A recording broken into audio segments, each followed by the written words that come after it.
Up Tom Homan, which some of you guys may know and remember, the acting director of the U.S. Immigration and Customs Enforcement, and Rob Hur, the principal deputy attorney general, to talk with you about what the Department of Homeland Security and the Department of Justice are doing to eradicate criminal organizations like MS-13. Mr. Hur will speak to the Justice Department's work first, and then Mr. Homan will discuss the ICE component, and Tom will stay and answer your questions. As always, I'd like to put out a friendly reminder for you guys to stay on topic, and after that I'll come back up to take your questions. Thanks, guys. Thank you, Sarah. Good afternoon. My name is Robert Hur. About 5 weeks ago, I was sworn in as the Principal Associate Deputy Attorney General at the Department of Justice. In that role, I serve as the Principal Advisor to the Deputy Attorney General. I appreciate the chance to talk to you about the Justice Department's aggressive efforts to achieve this administration's goal of dismantling the transnational gang La Mara Salvatrucha, also known as MS-13. As you all know, the President is traveling to Long Island tomorrow to talk about our fight to eradicate the violent threat of MS-13. And as we speak, the Attorney General is in El Salvador, where he will spend the next 2 days addressing the root of this problem: the San Salvadorian prisons that house the leaders of this dangerous gang. While there, the Attorney General will meet with members of the Justice Department's Transnational Anti-Gang Task Force on the ground in El Salvador, and the Attorneys General from the Northern Triangle countries of El Salvador, Guatemala, and Honduras to discuss joint efforts to disrupt and take down MS-13. Earlier in my career, I served as a federal prosecutor in Maryland, where I personally prosecuted a number of MS-13 racketeering cases. These included capital cases in which the defendants' crimes were so violent and so heinous that the government saw fit to pursue the death penalty.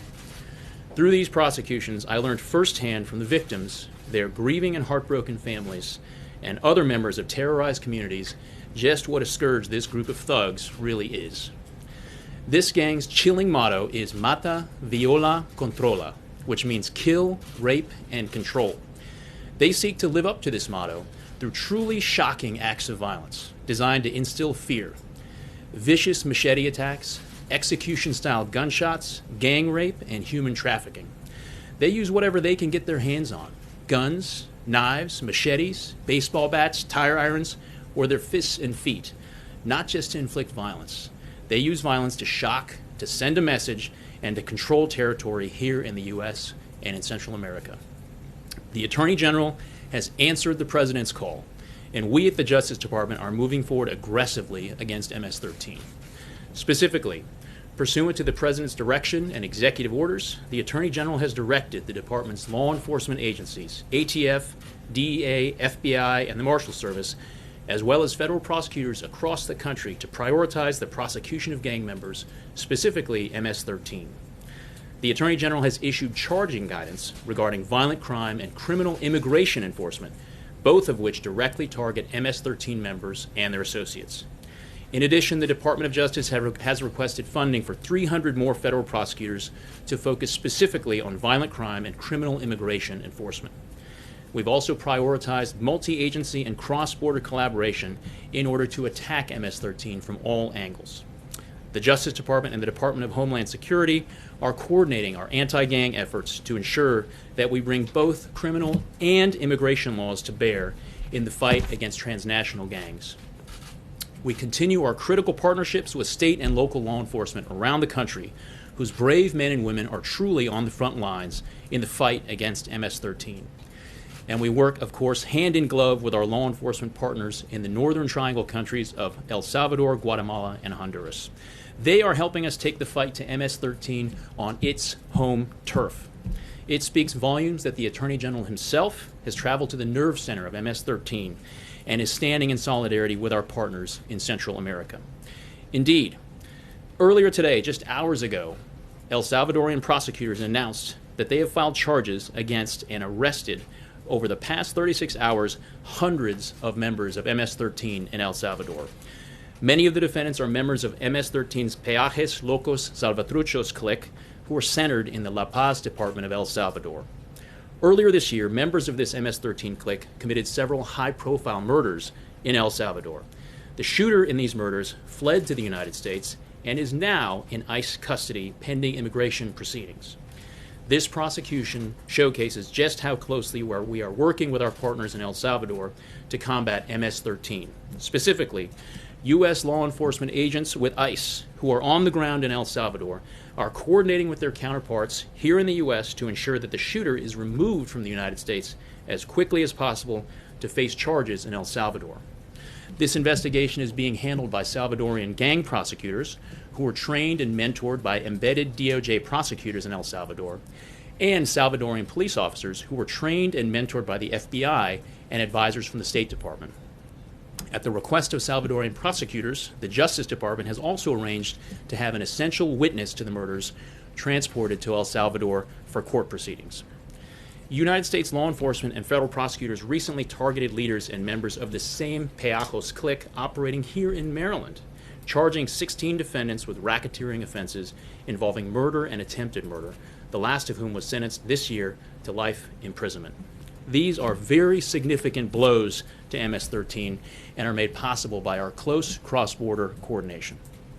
We've also revitalized the institutional hearing program, which brings immigration judges to Bureau of Prisons facilities to adjudicate the immigration status of federal criminal alien inmates while they're incarcerated. This results in much quicker deportation after these criminals serve out their prison sentences here in the United States.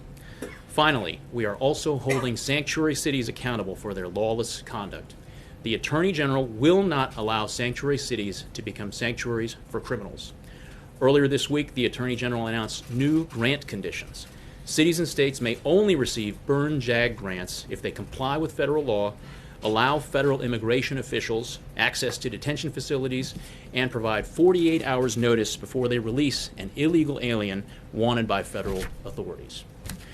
Taking on MS-13 is a top priority of this administration and this Justice Department. We will not tire, and we will not fail. I'm humbled to once again be in a position to work to reduce and ultimately decimate this gang to make our communities safe for all Americans. Thank you.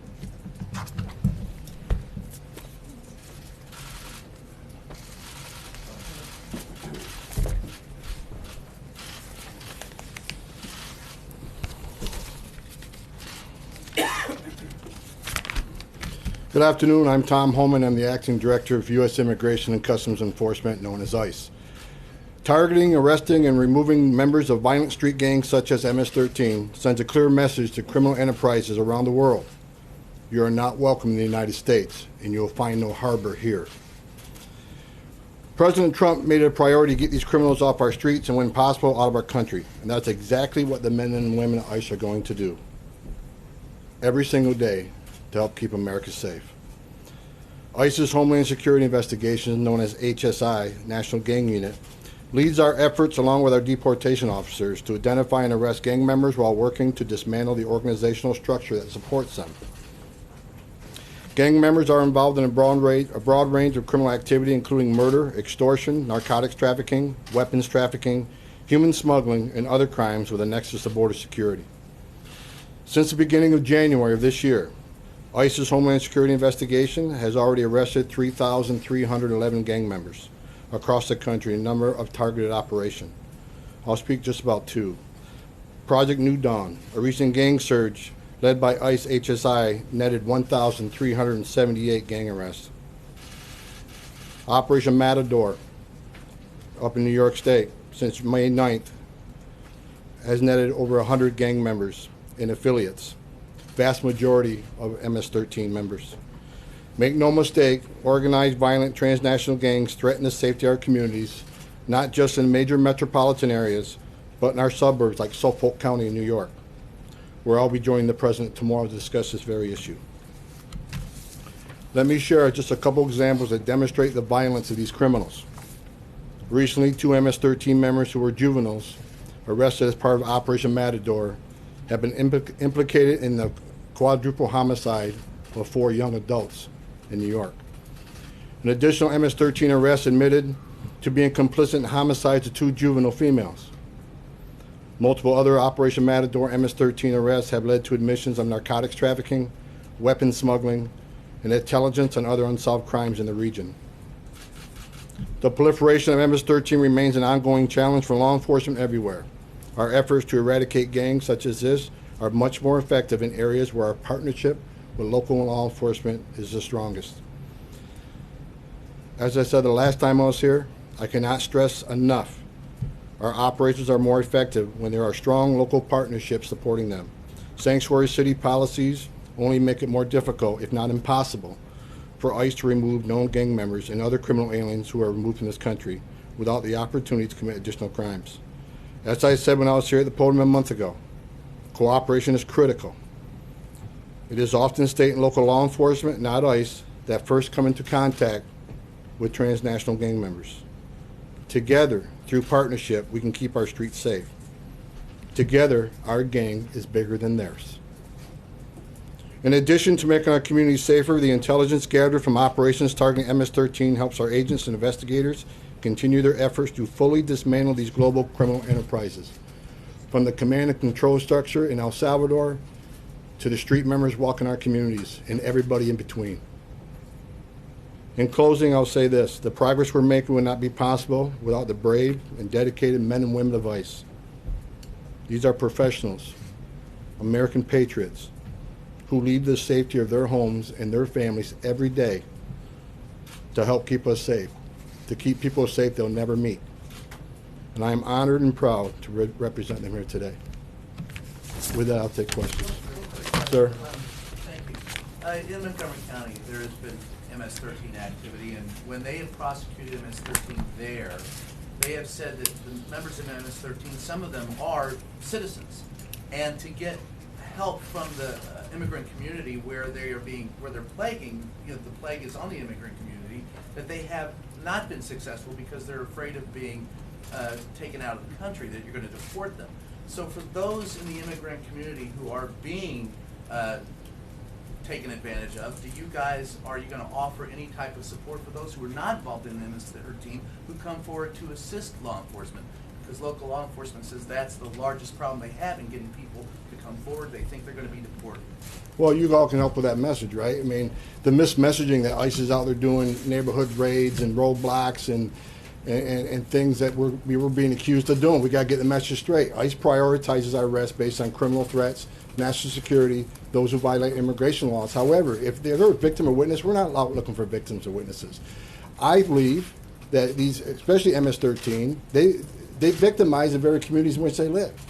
So if the immigrant community is being victimized, they don't want them in the community either. They should be safe to go to law enforcement, report the crime. Again, we do not target victims of crime. Matter of fact, there's actually benefits to victims of crimes through the immigration process. So they should feel safe to go and report criminal activity, and we're going to target the most violent criminals, not the witness, not the victims, to remove them. And we need their help. We need the community's help, and most importantly, we need local law enforcement's help, especially county jails that will have an MS-13 booked in that county jail, but if that county jail is located in Sanctuary City, they get released back to the streets. That's what we need to change. We need cooperation from local law enforcement. But you're saying, point blank, Ma'am. you're not going to take advantage of the immigrant communities who are victims, right? Taking advantage of the immigrant community. Look, if they're victims, they're not going to be deported. We need the immigrant community to assist us in identifying the most heinous criminals, and that's MS-13. It's the most violent gang out there. So again, I'll say this again: if there's a victim of crime and they come forward, we're not looking to arrest a victim of crime. We're looking to arrest the bad guy, right? Now let me make this clear. Now, am I saying there's a population of illegal aliens are off the table? I'm not saying that. But victims of crime have certain protections, and they need to take full advantage of those protections. Ma'am? Thank you. Do you have a count for how many people are actually part of the MS-13 in cities across the country? And what has the reaction been from sanctuary cities to the new policy that was announced earlier this week by the Attorney General? And if you could speak broadly about, obviously the President's been very critical of the Attorney General recently. He is overseeing everything that you're talking about. Has that criticism in any way impacted your ability, federal law enforcement's ability to do their jobs? That's a lot of questions. I can tell you that thousands of MS-13 members in the country, and that number changes every day depending on who we deport and who sneaks in the country. As far as sanctuary cities, I don't know how they feel about the recent legislation, the recent action taken by DOJ, but I'll say it once again. Sanctuary cities are criminals' biggest friend. If you're an alien smuggler, and you're smuggling people in this country for a living, that's one sales pitch. We can get you to a sanctuary city where that city will help shield you from immigration. So, you know, I've said it every time I speak. I say it, sanctuary cities need to help us keep the community safe. Sanctuary cities not only endanger public safety, they endanger my law enforcement officers, because when we can't get a criminal alien, violent alien out of a county jail, it means one of our officers have to go knock on a door, which anybody in law enforcement knows that's one of the most dangerous things to do. So rather than arresting a violent criminal in the safety, security, and privacy of a county jail, we got to go knock on a door. We got to arrest them in the community. The community's put at risk, our officers are put at risk, and the alien himself is put at risk. We got to start thinking about public safety and the men and women of ICE, and the men and women of the Border Patrol, who we've lost many over the last few years at the hands of violent criminal aliens. We got to join forces with these cities. These cities have to come to us. They have to work with us to keep our communities safe. Sir, The Attorney General, anything on the Attorney General? what was the question, Attorney General? The fact that the president's been criticizing him recently, has that in any way impacted your ability, federal law enforcement's ability to do their job? ICE is going to do our job. We're going to continue to enforce the law. The Attorney General is a strong supporter of immigration enforcement. So isn't the President. And I'll end it there. But I can tell you, nothing's going to change the way we do our business. The men and women are ICE professionals. We're going to keep enforcing the law within the orders of the executive order. Sir? The previous administration also told the country to prioritize criminal gangs. Are you telling the country now that it didn't? And if you're not, what is different about your approach as compared to the previous administration's approach with MS-13 and those gangs like it? Well, I can tell you that the prior administration prioritized criminals, not security threats.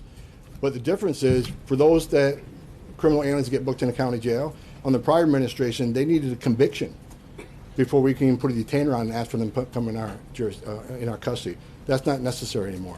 If you've been arrested for a serious crime and you're in a county jail, we're going to drop a detainer. We're going to take the person in the custody. What does that mean, dropping the detainer? That means we're asking the local jurisdiction to hang on to them until we can get there to take custody of them when they're done with you. Has that proven effective? Yes, I think we got more jurisdictions coming to the table now. Even, you know, the story is, you know, we got sanctuary cities here and there, but more jurisdictions, more law enforcement come to the table now. The 287G agreements, we already doubled those agreements on this administration.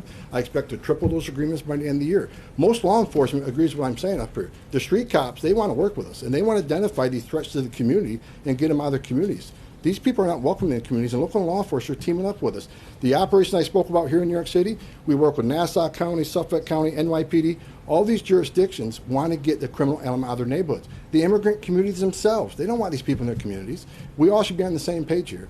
But again, New York City, one of those places where we can't get into Rikers Island and put our hands on people that are here illegally and the criminal aliens. When it comes to gang members walk out of county jails and sanctuary cities every day across this country. That's what we need to change. Ma'am. How are suspected gang members being identified for ICE enforcement? Is it just through local law enforcement? Are there databases that you're using? Like, how do you know how to find these gang members? Local law enforcement, they're usually ones that, they have the most intelligence on gang members.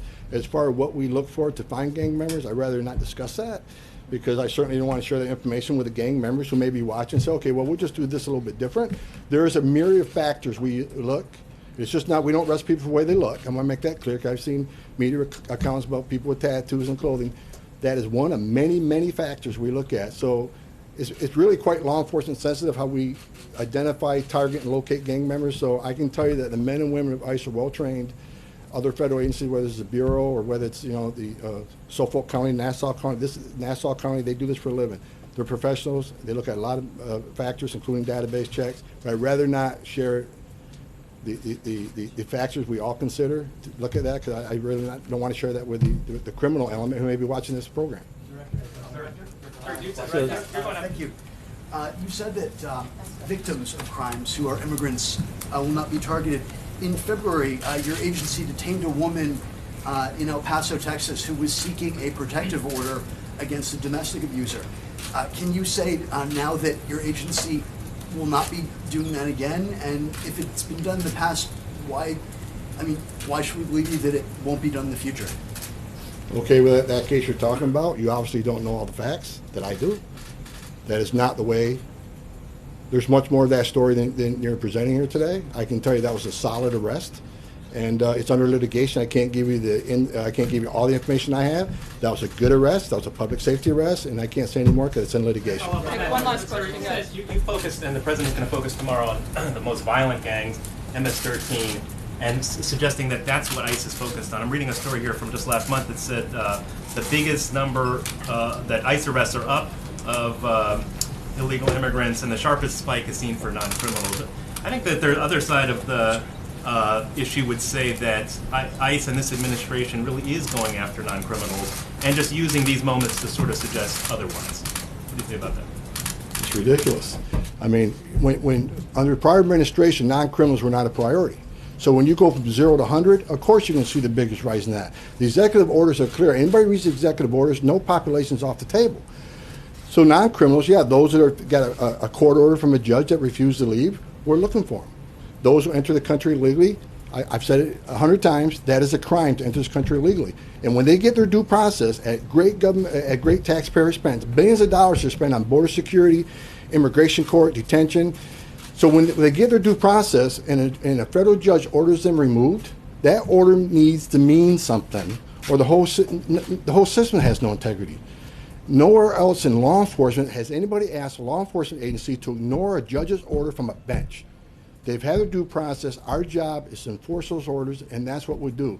And for the people that say that we concentrate too much on those that are not criminals beyond them committing a crime entering the country illegally, they've not committed yet another crime. You should ignore them. They've been here. Let them go. That message drives what happened in San Antonio.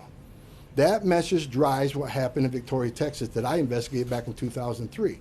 If we send the message that if you get into the country, you get by the Border Patrol and don't get arrested by local law enforcement for another crime, no one's looking for you, that is a magnet, that is a pull factor. We got to stop that messaging. We got to tell people it's not okay to violate the laws of this country. You can't want to be a part of this country and not respect its laws. You can't have it both ways. So until we get that message clear, that there is no safe haven here, and if you're in sanctuary cities, that's where we'll send additional resources, look for you at your home, at place of employment. We're going to enforce the law. We got to stop sending the message that people that don't commit yet another crime should be forgotten. Don't enforce the law. If I could, on a previous question, you said you need the cooperation of local communities. You hear that a lot from law enforcement, and including American immigrants, families that are maybe have mixed situations. The President, Trump, the other day called it in a speech in Ohio, twice referred to criminal gang members as animals. I think there are some who would say, well, that's sort of another attempt to paint broader swaths of immigrants as criminal and violent. He wasn't that specific about who he's talking about necessarily, and I'm wondering if you think that kind of rhetoric is appropriate, or whether that could, potentially set back some of your efforts in trying to convince community members to work with your department. As a criminal law enforcement officer, I can tell you that criminal aliens are a threat not only to public safety, but to national security. We got to enforce the laws. The men and women at ICE are doing it in a professional manner. And I shared with you the last time I was here why it's so important to let the folks know in Central America and Mexico, let those that want to come to the United States to find themselves in a sanctuary city, why it's so important to send a message they should not make that dangerous trek. In my years of 33 years of doing this job, these are criminal organizations that transport these people into the country. The same organizations, the same illicit pathways that smuggle drugs, smuggle weapons, and smuggle people that want to do harm to this country. And by continuing to ignore that segment of the illegal population, we are bankrolling these criminal organizations. As I said earlier, sanctuary cities, that's the alien smuggler's best friend. That's their advertisement. We'll get you to a sanctuary city.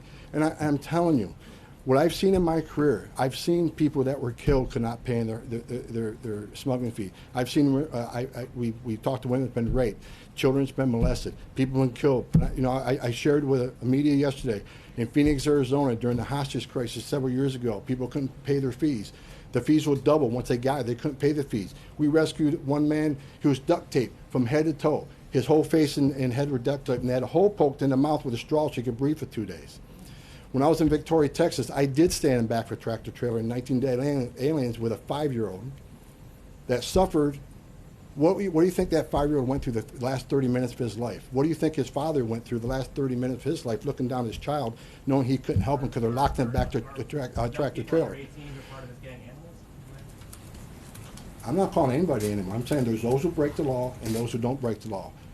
You've got to respect the laws of this country. There's millions of people that are members of society that enter this country the right way. And that's what we need to push. We need to push. Enter this. There's a legal way and an illegal way. We got to be pushing the legal message out there and stop sending this message that if you don't commit yet another crime beyond the crime you committed when you came to this country, that it's okay to be here. It's not okay to be here illegally. It's not okay to violate the laws of this country. We're going to enforce law. That is why, with everything you're reading right now and all these horrific events, that's why we need more. We need the 10,000 officers that President Trump has promised, so we can go after these gangs even harder in the criminal alien population. We need the border wall. Border wall is one more tool in the toolbox that might prevent some of the things from happening. That is why what President Trump is asking us to do, that is what he's proposing for border security makes sense to the law enforcement community. Not just Tom Homan at ICE, but the 20,000 men and women that work at ICE, the 20,000 Border Patrol agents that wear the uniform and step on the front line every day. We need this help. We need these executive orders to make sense of what we do every day. Thanks so much, Tom. We really appreciate it. Thank you, Tom, Rob. Just like the dedicated men and women of ICE and DOJ who are unquestionably producing results every day in these fights against vicious cartels, Senate Republicans now have an opportunity this evening to deliver on one of our biggest promises to the American people.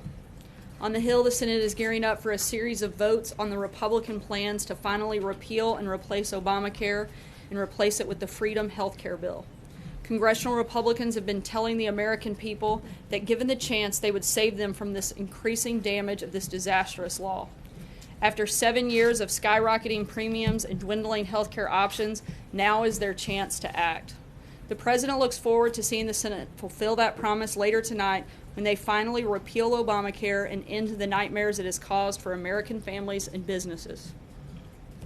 I hate to start the Q&A off on a low note, but I wanted to get ahead of some of the personnel-related questions and just let you guys know ahead of time that no, I cannot confirm whether or not Sean Spicer will be on Dancing with the Stars upon leaving the White House. And with that, I will take your questions. Jonathan.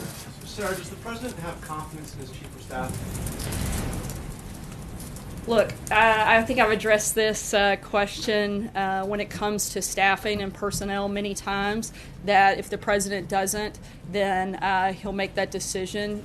We all serve at the pleasure of the President, and if he gets to a place where that isn't the case, he'll let you know. So you can't say right now if the President has full confidence in Chief of Staff Reince Priebus? I think I just answered that. Look, I think what we have, this is a White House that has a lot of different perspectives because the President hires the very best people.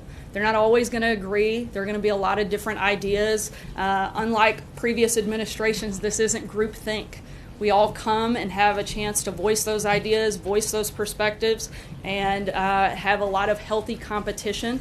And with that competition, you usually get the best results. The President likes that type of competition and encourages it. The people that are here because they love the President, they love this country, and they want to see the best things happen. And sometimes you're going to have different ideas come to the table. That's all we're talking about. Public humiliation of both the Attorney General and now the Chief of Staff left to kind of wonder about their own fate and their own status within this administration. I don't know that the President's spoken about that, particularly on Attorney General Sessions. Look, he's been clear that he was disappointed with his decision to recuse himself, but at the same time, as I've said, look, Attorney General Sessions knows better than anybody that the President and his campaign had nothing to do with Russia, and his decision to recuse himself was disappointing to the President. At the same time, the President wants him to do his job, do it properly. He wants him to be tough on the intelligence leaks, and he wants him to move forward. Lindsey Graham says there will be holy hell to pay if Attorney General Sessions is fired. What does the President say to that? You know, I haven't asked him about Lindsey Graham's comments. Matthew? The President the Pentagon has announced that the president's statements via Twitter did not change the transgender policy in the military, and that the White House actually has to issue a policy directive to the Secretary of Defense to make that change happen. So 2 questions. Does the president plan to do so? And if so, how will that affect transgender troops that are currently serving? As I said yesterday, the White House will work with the Department of Defense and all of the relevant parties to make sure that we fully implement this policy moving forward and do so in a lawful manner. What is the policy, and was the president aware that he can't make policy changes via statements on Twitter? Because the Pentagon is saying... I think he was making the announcement of the policy change. So the policy hasn't yet been formulated? Well, like I said, they are going to have to work out the details on how that all moves forward to lawfully implement that policy change from this point. Sarah, thank you. Moving on to healthcare, you talked about how Senate Republicans have the chance tonight to really undo Obamacare, but it seems like the thing that's most likely to get through is the skinny repeal. And that would just kind of, that would maybe get rid of the mandate and some other things, but it's not the massive overhaul that had been promised. So would the White House support just a skinny repeal, that being signed into law? We certainly support progress moving forward, and that's what we're seeing taking place in the Senate right now. And I think that that's the place where we've been since we started this, is we're looking for moving the ball forward down the field, repealing and replacing it with a better healthcare system, and this is one step within that process. But does the White House believe that a skinny repeal on its own would be enough to address the issues of premiums, rising premiums and deductibles and things like that? Like, would the president sign just a skinny repeal? Well, we've got to see what they get to tonight. We haven't seen a final piece of legislation. We're continuing to work with the Senate to make sure we get the best health care we can. Go ahead. Yeah, Sarah, I want to ask 2 questions, one about the president's management style and one about immigration enforcement. So on the president's management style, is the president aware that occasionally, like days like yesterday when he had a big jobs announcement he wanted to roll out, that his seemingly impulsive decisions to make an announcement on transgender troops steps on his own message? Is the president aware of that dynamic, and is he interested in changing it at all? I think the president's aware that he can walk and chew gum at the same time. This is a White House that takes on a lot of different things every day, not just one, and we're going to continue to do that moving forward. On immigration, I have a question about immigration enforcement. So this week when the president spoke in Ohio, he spoke about MS-13 and he gave a litany of the violence that they're capable of. And then he said, our guys are rougher than their guys. What did the president mean by that?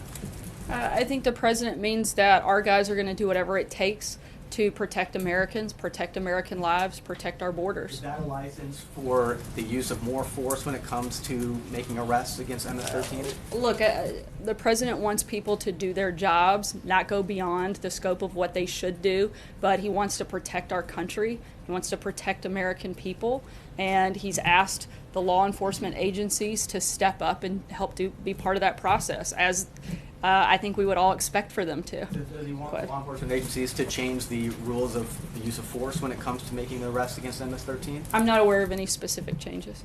Hey, Sarah. Anthony Scaramucci was on CNN today talking about Reince Priebus. He said, quote, if he wants to prove he's not a leaker, let him do it.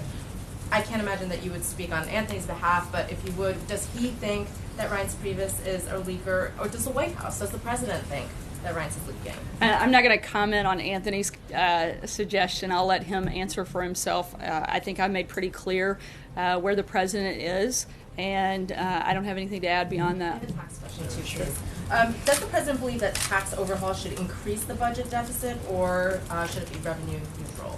Look, we're continuing to make announcements on the details of the tax reform plan. As I'm sure you all saw, there was a joint statement that came out earlier today, and we're making a lot of progress on this front. As we get closer to lining out the final details, we'll certainly be putting those out in front of all of you. The big pieces are simplification and helping take off the relief for the middle class. Those are big places that we're really focused, and we're going to continue to do that. As you saw from the statement, the border adjustment tax was taken off the table, and that's another big step forward in the process. Peter?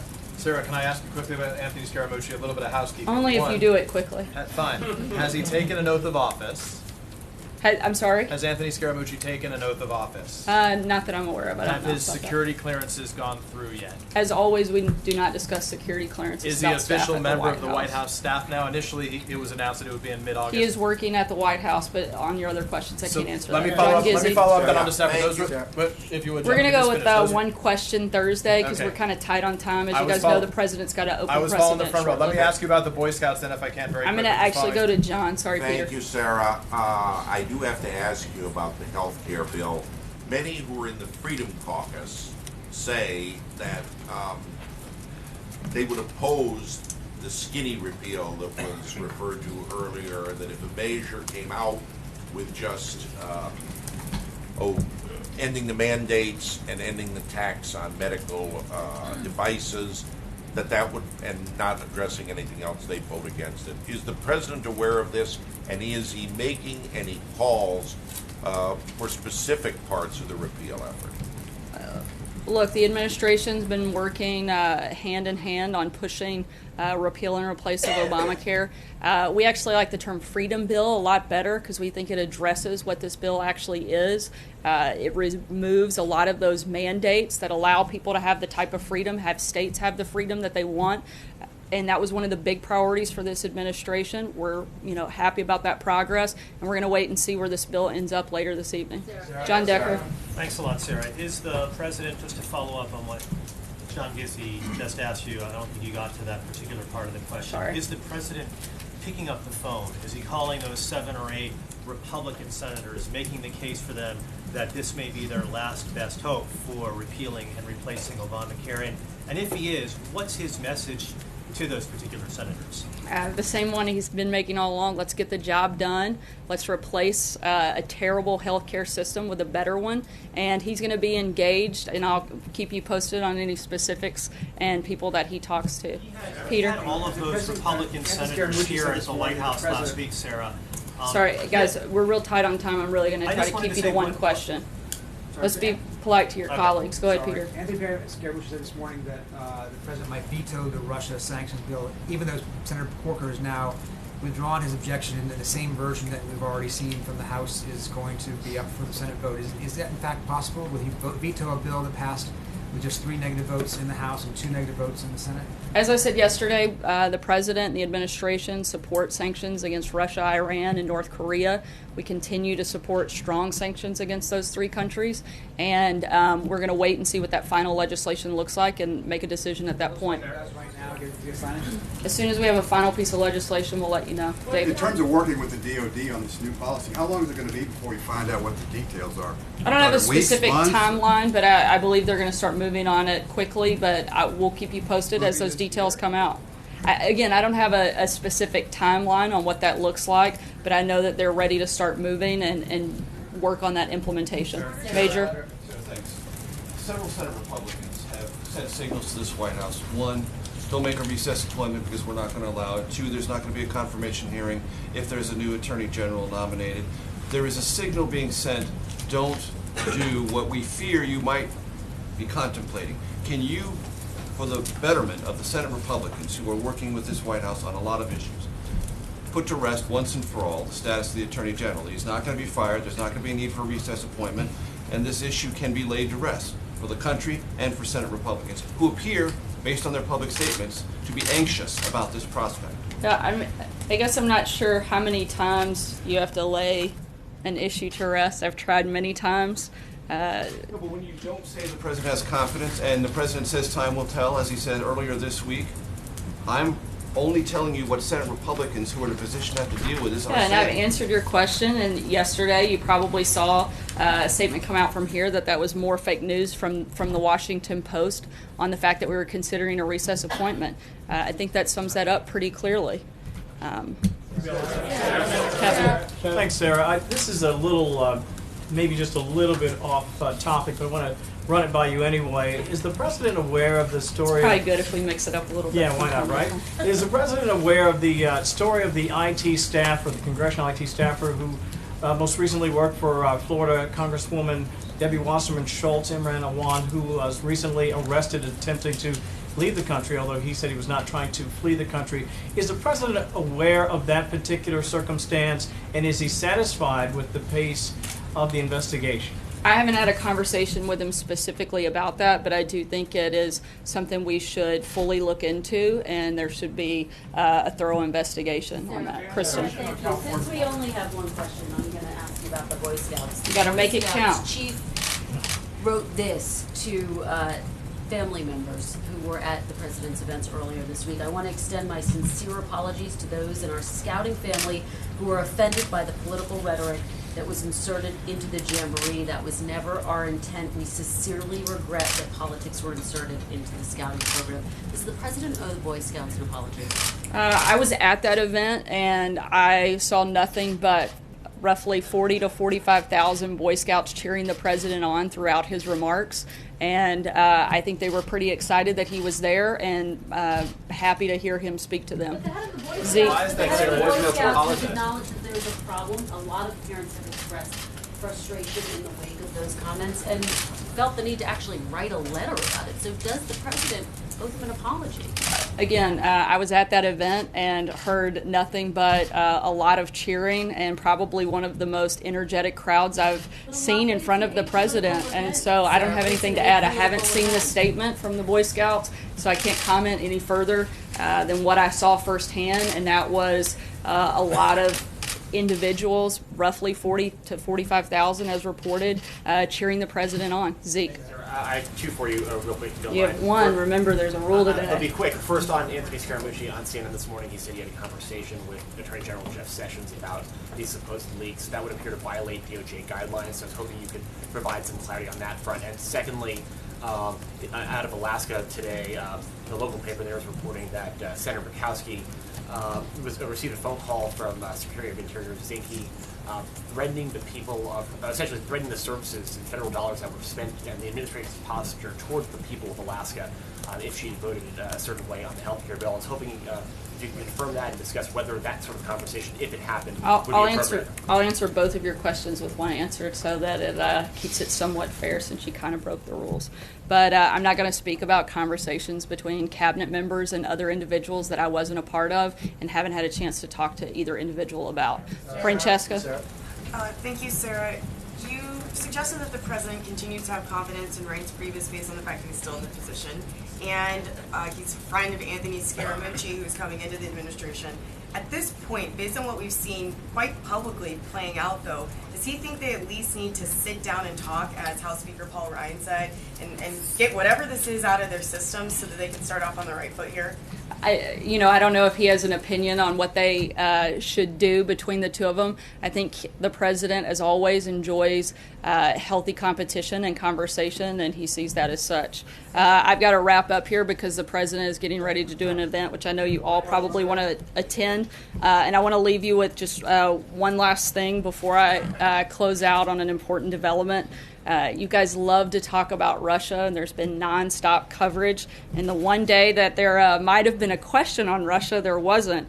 Often that we have a lot of media with Russia first, and but today there was public testimony that further discredited the phony dossier that's been the source of so much of the fake news and conspiracy theories, and we learned that the firm that produced it was also being paid by the Russians. This is yet the latest piece of evidence that vindicates what the president has said, that this is a witch hunt and a hoax. And it's a shame that the president and the country have had to go through this charade continually, and hopefully this will help us move forward in that process. And with that, thank you guys so much, and we'll see you tomorrow.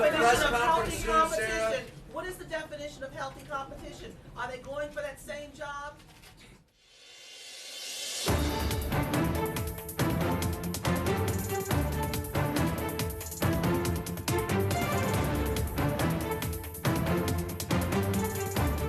And happy Thursday, and welcome inside the briefing room, coming to you live from the Washington Bureau of ABC News. I'm John Santucci, alongside Catherine Falders and Justin Fischel. new face to the briefing room That's here. right, that's Justin right. is on our team of our Pennsylvania Avenue unit, needed a coordinating rating boost. all of our coverage. And Catherine usually stationed down at the White House. 1600. Not too bad. Busy day in that briefing room. A lot of news happening. I want to get straight up to Capitol Hill, though. Mary Bruce, who is running around right now as we wait for what happens with the Republicans and repeal. Mary, I want to read you one quote from that long briefing today. Sarah Huckabee Sanders saying that the White House is in favor of moving the ball forward down the field towards progress, whatever that is. Mary, where are we?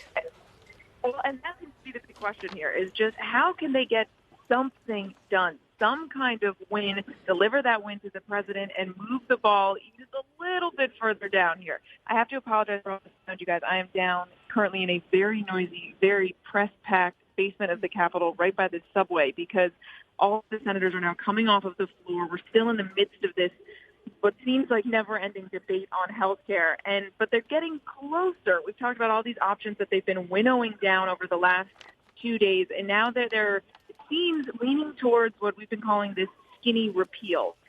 Senators, we've learned, have been emailed an outline, so we're getting closer of what would actually be in this version, this pared-down, sort of bare-bones version of a repeal. And some of the things that we know are being considered, the biggest portion of this would be simply to roll back the individual mandate, the requirement at the heart of Obamacare that all Americans have insurance. Does this fulfill the promise that Republicans made to kill and replace Obamacare? No, and they all admit that. And Mary, I know that you're in that basement. Mary, I know you're in that basement. That's why we're losing you a little bit there. So we're going to let you go find those senators and hopefully get a little better cell phone reception. But Justin, you've been tracking this all week as we're going through on Capitol Hill. The timetable really is tomorrow right now. That's the focus to get something done. It is, but I think what Mary is saying, and the easiest way to put this is about keeping it alive, right? This is about keeping on the task and keeping something that they can continue to work. Whether they pass this tomorrow or not, we'll see. But there's more optimism now than I've seen with anything they've put forward so far, that they get this so-called skinny repeal, basically whittling it down to things that all these Republicans can agree on, and then get through into into conference, which means they'll work. Which is when the House and the Senate right? come They'll work together, and then they could put something together completely different. But again, this is about keeping it alive, keeping the mission moving, and that's what the president wants. And this is the best chance so far that they've presented in doing it, although it's a very confusing thing. And speaking at 1600, they need a hit here. They absolutely do, and I know that she was asked, does this fulfill his promise of full repeal and replace? I mean, the answer, as you were talking about, it's a skinny repeal, not so much. But as Justin mentioned, it does move the ball forward for them. You know, when we were having this debate last week, if you can't fully repeal and replace, then let's get to repeal and then replace later. So this is moving the ball forward, going in the right direction for them for sure. I want to move on because we know right now Jeff Sessions, the Attorney General, is down in El Salvador. He's obviously working on this crisis with gangs in the country, and that's how really the briefing started today. And let's go to our man in the room, our chief White House correspondent, Jonathan Karl. John, Sessions is down in El Salvador, but it certainly seems as though still does not have the love of the commander-in-chief. Well, I started off the question portion of this briefing with Sarah Huckabee Sanders asking if the president has confidence in his chief of staff, because of course it's not just his attorney general that now appears to be twisting in the wind here at the White House. And I didn't get a sense in either case that there is a clear expression of confidence in either the chief of staff or the attorney general. Both have been publicly humiliated over the past several days, and in the case of the attorney general by the president himself, in the case of the chief of staff by the new communications director. It's quite amazing. And Sarah said that the president, and John, Sarah said she wouldn't answer your question about whether the president has confidence in his chief of staff, but she said the president likes this sort of healthy competition. Yeah, this is, he likes to foster this competition among his aides. It gives him, I guess, a different perspective. I mean, I've been covering White Houses on and off going back to the last 2 years of the Clinton administration. So Clinton, a Bush, Obama, now a Trump. I've just never seen this kind of warfare among aides burst out into the open. You often have, palace intrigue, but it's kept pretty quiet. And maybe every once in a while, Bob Woodward comes out with a book that describes a meeting that happened a couple of years ago. This is amazing in real time. Right. Well, John, this is the most leaky White House I think we can all agree anybody has ever seen. And that's really becoming the mission right now for the new communications director, Anthony Scaramucci. Get him out to the point that, Reince Priebus is being forced to defend whether or not he is a leaker. Yes. And also, this brings up all the questions about what the status of Priebus's job is. I ran into the chief of staff yesterday here at the White House. I asked him if there was any truth that he was, considering leaving. He said absolutely not. He fully intends to stay. He joked that at some point these stories will be right because nobody stays forever. But he said he fully intends to stay. But I've got to tell you, John, when you see the new communications director come out and basically point a finger at the chief of staff and challenge him to come out publicly and say that he is not the leaker. And by the way, Priebus doesn't have the reputation of being a big leaker. I got to tell you. I mean, there have been a lot of criticism of Priebus leaking. I haven't gotten the sense is one of the big ones here. But now you talk to senior officials at this White House and people close to the president that are outside the White House, and people are openly talking about who the next chief of staff is going to be. A growing list. Justin, we're watching it. Look, my point on this whole leaks issue is I think Scaramucci is going after, he's doing a power grab, he's going after Priebus, he's got a battle there, but this is the fatal flaw. A battle? This is a war. The fatal flaw, the way the war ends, and what this president doesn't seem to understand is that the real damaging leaks, nobody cares who the president ate dinner with last night, the damaging leaks, okay, are the ones coming out of the intelligence community and the FBI. And what the president didn't seem to understand coming in is if you go after those people, like he did on day one, you fire your FBI director, you tell the intelligence community they don't know what they're doing, they will come back to get you. That is what they've done. And he just doesn't show to me that he gets that. He thinks it's Priebus. He it's thinks him. they're all coming It's from the president. comm shop, too. Right. And that's just And that's just not right. true. Well, No, you can't get any there's a information much out of more this people. communication shop. By the way, couldn't you guys get Their Justin job a tie is for supposed this, to man? talk to us. I mean, this is Justin Fischel's debut appearance on this briefing right. show, and you couldn't get him a tie? Well, nobody. come on. Listen, we gave him an option. He got the jacket or the tie. He didn't pick too He wisely. chose the blazer. I'll tell you. I wore the blue blazer. Come on. Nobody told me I was going on TV today. This is unbelievable. This is absolutely You look great, unbelievable. Justin. You look great. All right. We'll talk to wardrobe. Hey, but John, before you leave us though, Yeah. just this broader power struggle that is constantly Yes. going on in the West Wing. The different factions. You have the family. You have the RNC. You have the New York liberals. You have the campaign regiment. Who's up right now, John? Who really is winning this battle at the moment? Who's in charge? There is a clear sea change underway here at the White House right now. The president is reaching back to those that have been with him the longest. He is reaching back to the core group that was with him during the campaign and in some cases even before the campaign.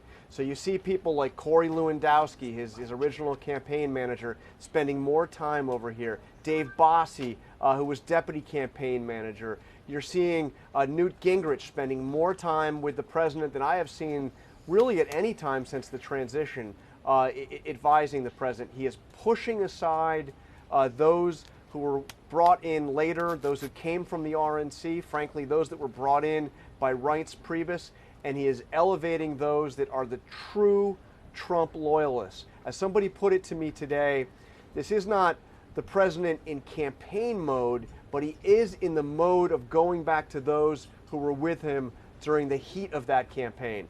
Clearly a change in who the president is listening to and who he is spending most of his time with right now. Back to the beginning. Jonathan Karl at the White House. Thank you, sir. We will catch you next time. To the gang here, Sure thing. I'm going to go call Claire Brinberg. You know it's going to happen. So we're in the World News Fund. So thank you very much. I hope you're watching, Claire. Claire has to come on this show one day for all the times we mention her. At some point. Yeah, but, really. but I got to call her. All right. Thanks. Go call her. Thanks, John. Hey, so guys, this has obviously been a crazy week. Thank God it's Thursday. We're almost towards the end of it, but that does not mean we're done with news here. So what do we think for tomorrow, Justin? How is this going to pan out? Well, look, if we look back at the week, to me, the mind-blowing moment of this week was the tweets about basically announcing a new policy within the military on transgender persons. That took all of Washington by surprise. Everyone is flat-footed. And they still haven't clarified it. Okay, look, this was the question today in the briefing. What is the policy? She couldn't articulate that. Yep, Sarah Sanders couldn't do it. And what Trump said in his tweet is essentially, this is a complete ban in so many words. Yeah. We don't want transgender people serving in any capacity. So there's a lot of confusion in the military right now. And so the defense secretary, interestingly, came out today and said, look, until we get more guidance from the White House, you're still in, and we're just awaiting more guidance. The rollout was just mind-blowing to me. And this is a constant thing with this White House. Catherine, week's about to end. What do you think? What's on the agenda here? Oh my gosh. I mean, I think I would bounce off Justin a little bit and say that they really need to play cleanup here on a lot of fronts, whether it's the transgender ban being rolled out without any policy attached to it. What's going on with his Attorney General, Jeff Sessions? So many unanswered questions on that front. Your own Chief of Staff, what's going to happen to the comm shop, who's staying, who's going. I think in tomorrow, he'll be talking about anti-gang efforts in New York, he'll be on Long Island. an attempt to reset the narrative in a sense. But I think they use tomorrow and try, frankly, to use the weekend. I know we say this every weekend, but the reset button. That's what they need. I don't know, guys. My money is on Friday repeat here. I don't know. I think there may be another change in the West Wing. Thinking. No, that's not wishful. I mean, that's no, gonna. I'm trying. You're trying. A little okay. wishful well, thinking. I just want to destroy our weekends. Thank That's our plan. Or that or more Twitter shaming. One of the two. One of the two. All right, we'll see what happens. We'll place money on it. Thanks, everybody, for joining us in the briefing room. If there's a briefing tomorrow, which we don't think there will be, we'll be back. Otherwise, we'll catch you next week. For Justin Fischel and Catherine Falders, I'm John Santucci. Have a great day.